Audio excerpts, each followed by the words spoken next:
is the big upcoming heavyweight fight.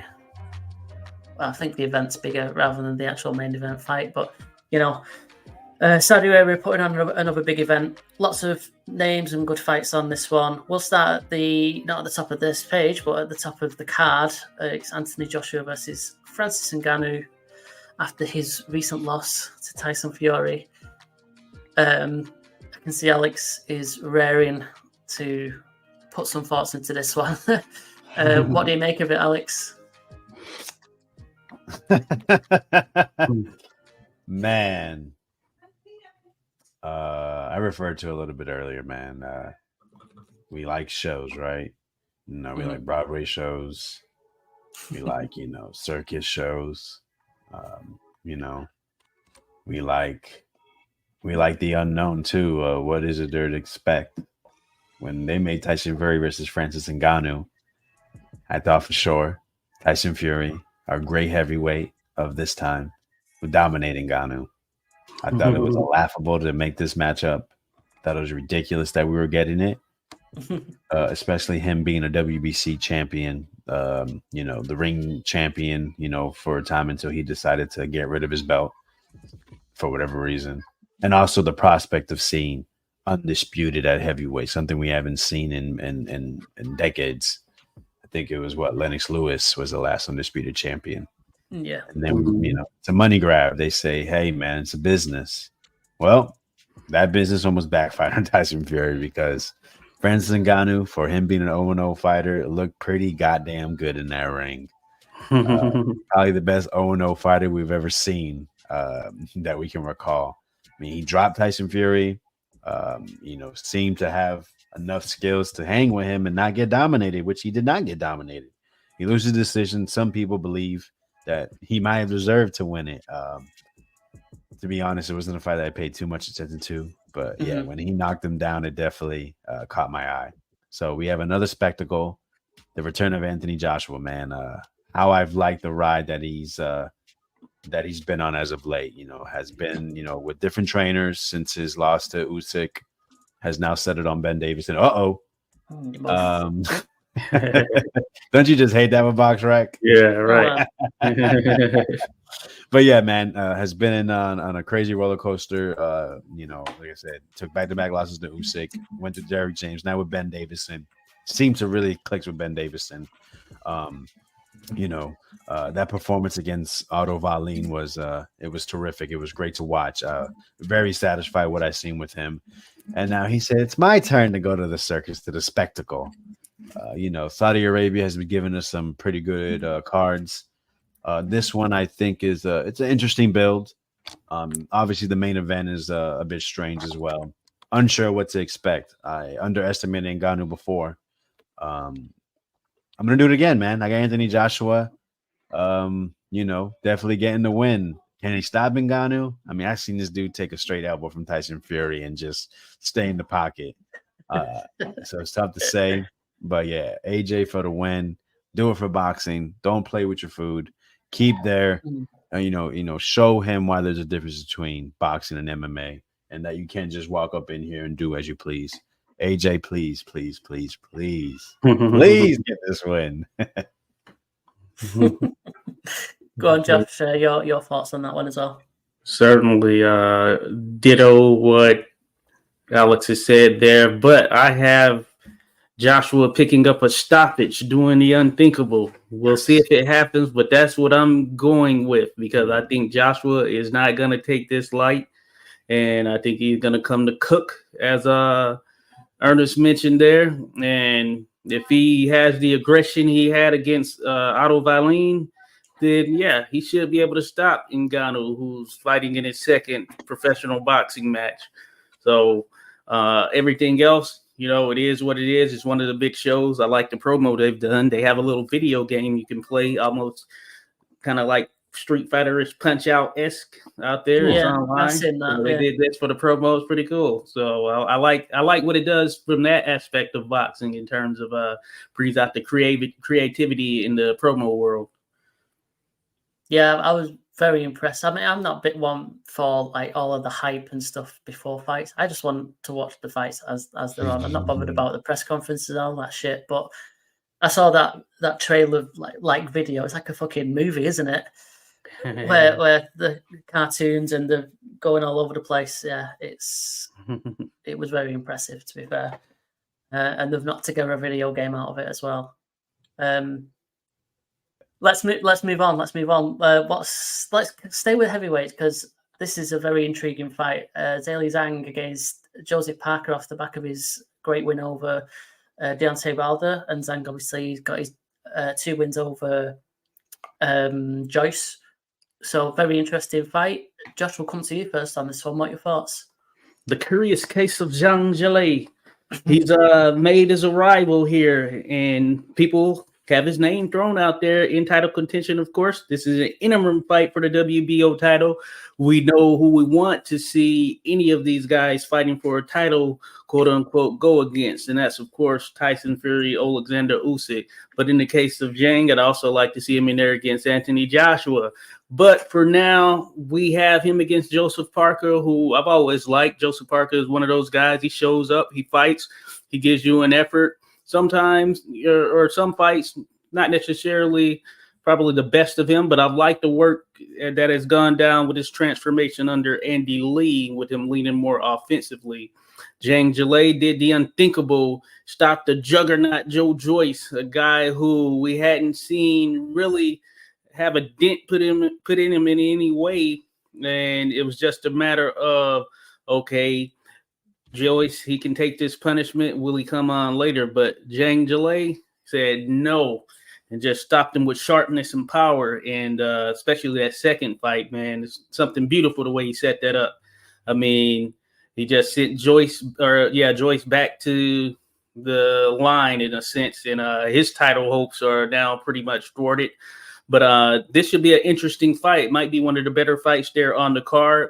I am leaning slightly Zhang Jilei because I think that he could eventually wear on him. He'll have the overall size on Joseph Parker, especially when it comes to weight. And I think that could play into the fight and be a factor there in the latter portions of the round. But I wouldn't be shocked if Parker gets off to an early lead. And I just think it's a good fight, a good heavyweight contest. Some people thought Parker was down and out after that loss to Joyce, but he's shown that he has resolve. He's still here. If you really look at it, he's been a top 10 contender here for a good number of years. And I think that speaks to just how good he is. But certainly a fight that I'm looking forward to. And for the winner, I don't know who's next. Could be Joshua. Could be a reason that they're on this particular card. And I guess they're going to be the co-main event. That could be a reason, but we'll see for sure. Now, I will say that first Joshua Parker fight wasn't necessarily anything to write home about, but I would think it operates a little differently if they were to fight again. But certainly the fight that I would like to see, besides from Zhang Jilei versus Hrgovic in a rematch, is Joshua versus Zhang in China. I think that would be monumental for boxing in a way that we haven't seen in a long period of time. Or I guess more so like we're getting some of that groundbreaking kind of numbers or whatever right now here in Saudi Arabia. But just imagine a heavyweight fight in China. I just want to see what the actual viewership would be, and then even what the attendance would be. So I'd be looking forward to something like that. Yeah, it would be pretty cool. It's like the snooker over here in the UK. It's a predominantly UK sport, but it's massive in China, and they get like dozens of millions of views when the Chinese snooker players, and that's like the population of the UK. Fucking insane. Yeah, and Ernest says, imagine the judging in China. Yeah, well, it'll be just as biased as everywhere else, especially the UK. Come on. Some good points there. Interesting, like you say, maybe it is the setup is that Joshua wins this as he's supposed to, and the winner of that then gets the next shot against AJ. Maybe that's what the intention is here. We'll go on to Ray Vargas versus Nick Ball because this is another really interesting and intriguing fight. Actually, Alex, I've not come on to you about Zhang and Parker. Sorry, mate. Give us your thoughts on that one, and then you can jump straight into Vargas and Ball as well. I love that Josh wants to see and is anticipating a Joshua KO of Ngannou. That'll be great. Yeah, it's an interesting matchup when it comes to Zhilei Zhang versus Joseph Parker. I definitely thought Zhang was gonna. I thought him versus Joshua was probably the best fight to make since we're having undisputed allegedly happening with Tyson Fury versus Usyk. I thought it was a natural fight. I mean, just beat a juggernaut, literally, right? And Joseph Parker and Anthony Joshua. I love the confidence that's coming out of him. I mean, the way he's speaking, like, they're saying the old AJ's back. He was like, like this, like, I don't care about none of that. Get me in the ring and I'm in there to fight, to win. I'm really loving his attitude. And so, you got to give credit to another fighter that has, quote unquote, reinvented themselves, Joseph Parker, got beat down by Joe Joyce. I mean, that was it was pretty bad, how that fight just progressed and ended. Since then, stayed active, progressed, through the year, took on, domestic scrap, had a fight over there in Saudi. There was another fight or two, I believe, in between or before. And then, we had, the Deontay Wilder fight. I thought Wilder was going to spark him out. I thought Joseph Parker, no matter how much success he was going to have, it was going to end with, bomb squad. Never happened. Joseph Parker had a great game plan. Like you said, shout out to Andy Lee, has been shown he's one of the best trainers in the world with the work he's been doing. And now we're getting Zhilei Zhang versus Joseph Parker. I thought Parker was going to beat Joyce in that fight before. And I'll be wrong again, man. I'm going to pick the more youthful fighter, the fighter that I think is, just showing he could, handle different styles. I think he's going to correct. Listen, there's a big difference between Zhilei Zhang and Joe Joyce. Obviously, they're about the same size. Zhang is heavier. Zhang is lefty, but he's not going to be seeing that volume that gave him trouble with Joyce. Zhang is a little more methodical. He wants to land that big left hand. And we just saw Parker disarm Deontay Wilder. I think it's going to be definitely a different fight with Zhang because of that righty versus lefty. But I got Joe Parker for the win decision. But definitely, I'm with Ernest Johnson. Definitely could see Zhang knocking him out. He has the power, Big Bang Zhang. And I love the prospect you guys are talking about. A fight in China. I think they did like 15 million views for the first fight with Joyce or something like that. Something crazy. It's definitely a market that I think can help give us big fights as well. Yeah, I think it's probably a more lucrative market and realistically gaining more exposure market than a Jake Paul market, for instance. And all of these other influencers that are really interested in the actual person and not the sport. But, that's just my take. So, sorry, Alex, just to be clear, because I want some fucking predictions on this. You're predicting a Parker win. Decision, baby. Let's go. Decision. Yeah, man. All right. All right. I know that in the back of your mind, you're always thinking about that Jerry Forrest fight, aren't you? Oh man, I was there live. Yeah, honestly, yeah. Oh, cool. I think for sure that Zhang can win this. It's not. Yeah, of course. I want to pick Parker decision. I've been a guy that I love Parker's style. I enjoy watching it. Yeah. Well, I got to give a prediction as well because I'm making you two do it. So I'm going to go with a Joshua stoppage. Bucket, Joshua stoppage, and I'm going to go with a Zhang stoppage as well. I think he's going to be able to just be too big and too much for Parker. Let's come on to that next fight then. Ray Vargas and Nick Ball. Alex, you can go first on this one. Yeah, man. Ray Vargas.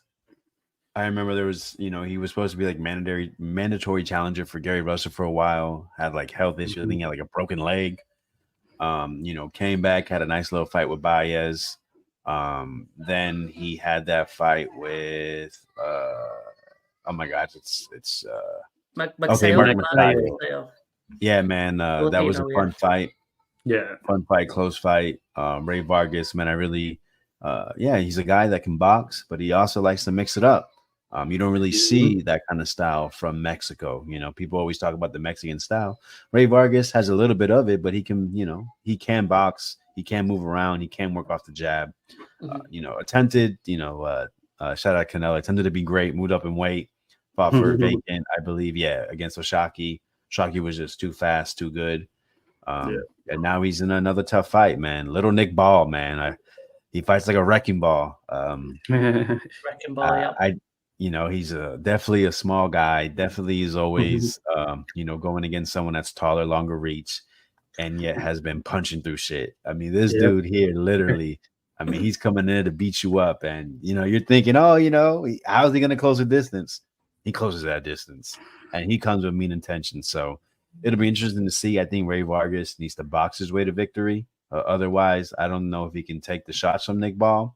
You know, Nick Ball has beaten up, you know, I mean, Isaac Lowe isn't the greatest name. No, there's someone else I remember. It wasn't just the Dog Bay. Who was it? I guess maybe I got him mixed up. The Dog Bay fight. Two little guys went at it. You know, the Lamati fight. I thought that dude Lamati from South Africa, I thought he had a good enough jab to keep Nick Ball, but obviously the strength was too much. Actually put him in a coma. But and that was it took him to the last round to get that one there. I want to say Ray Vargas, but yeah, I think this is probably a Nick Ball win. I don't know if he stops him, but it might be something to where we see Ray Vargas, you know, getting beat up a little bit. But yeah, tough fight to call because I just don't know how Ray Vargas is gonna fight. But yeah, Nick Ball decision. Okay. Nice. Josh, your thoughts? Yeah, very interesting there when you made that pick there, Alex. Yeah, it's 50-50 in some sense. Man, yeah, tough one to call. I have been impressed by Nick Ball. I first became aware of him when he stopped Isaac Lowe. He went to enemy territory to do so as well. Tyson Fury was there on the side of Isaac Lowe. They're out there on the ring. Maybe John Fury was out there as well. But Nick Ball went in there, did his thing, and you're right. It's just like he's a fireball, small package, but man, he can put in some work, and he has some power. So that should be interesting. The size difference will be pretty much glaring. If Ray Vargas chooses to fight on the outside, which he's shown that he can at points, but as Alex mentioned, he always finds himself somehow in a dogfight when it's all said and done in some instances. But Nick Ball might just be the guy that kind of lures him in to want to make it a scrappy contest. Yeah, hard one to pick, to be honest with you. Very hard one to pick. I could see both fighters winning. I don't want to take a cop out and say draw or something, but man, this is just going to be a tough one. I'm going to go draw. Oh, wow. Because it's just so tough right here to think about who is going to come out on top. You could call that an even round in a sense. On the fence, proper on the fence. You know what? I bet that if we look at the odds on the draw, I bet it won't be, well, it'll be high, obviously, but it won't be as high as most fights because it probably has got potential to be very close in the draw. I'm going to go with Ball, sorry. And yeah, just because I think it's his time. You know, he's probably going to be the A side, possibly, I think. And yeah, I think I can see him winning. I think he's only recently started actually fully concentrated on the boxing. Because I think up until a couple of fights ago, they were saying that he's been around, but he's not been featured on TV and stuff much until his last couple of fights, from what I recall. But I think he's got a bit of hype around him in the more recent times with his, you know, he's like a little mini Mike Tyson, especially recently. So yeah, it's an interesting couple of fights there anyway.